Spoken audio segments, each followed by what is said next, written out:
प्राचीन कहानियों में एक वीरांगना किरण देवी का जिक्र आता है।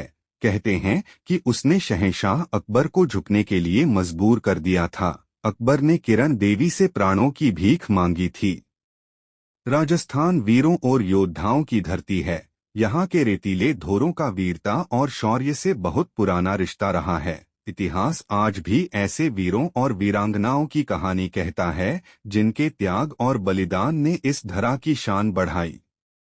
ऐसी ही प्राचीन कहानियों में एक वीरांगना किरण देवी का जिक्र आता है। कहते हैं कि उसने शहंशाह अकबर को झुकने के लिए मजबूर कर दिया था। अकबर ने किरण देवी से प्राणों की भीख मांगी थी। इस घटना का संबंध नौरोज मेले से है। यह मेला अकबर आयोजित करता था।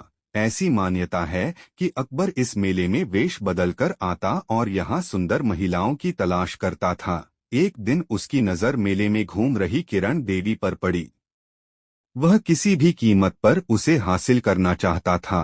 उसने अपने गुप्तचरों से उसका पता मालूम करने को कहा। गुप्तचरों ने बताया कि वह मेवाड़ के महाराणा प्रताप सिंह के छोटे भाई शक्ति सिंह की बेटी है। उसका विवाह बीकानेर के पृथ्वीराज राठौर से हुआ है।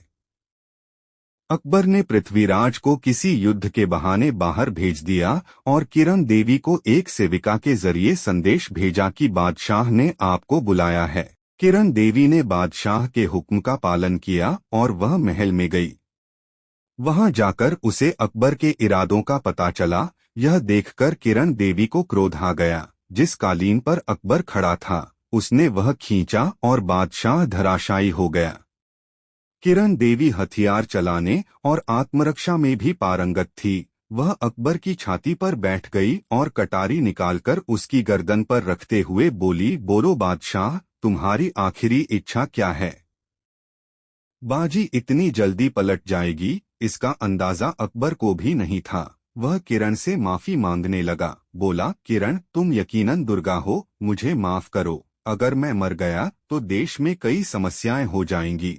मैं कसम खाकर कहता हूँ कि अब कभी नौरोज मेला नहीं लगाऊंगा और न कभी किसी महिला के बारे में ऐसी सोच रखूंगा।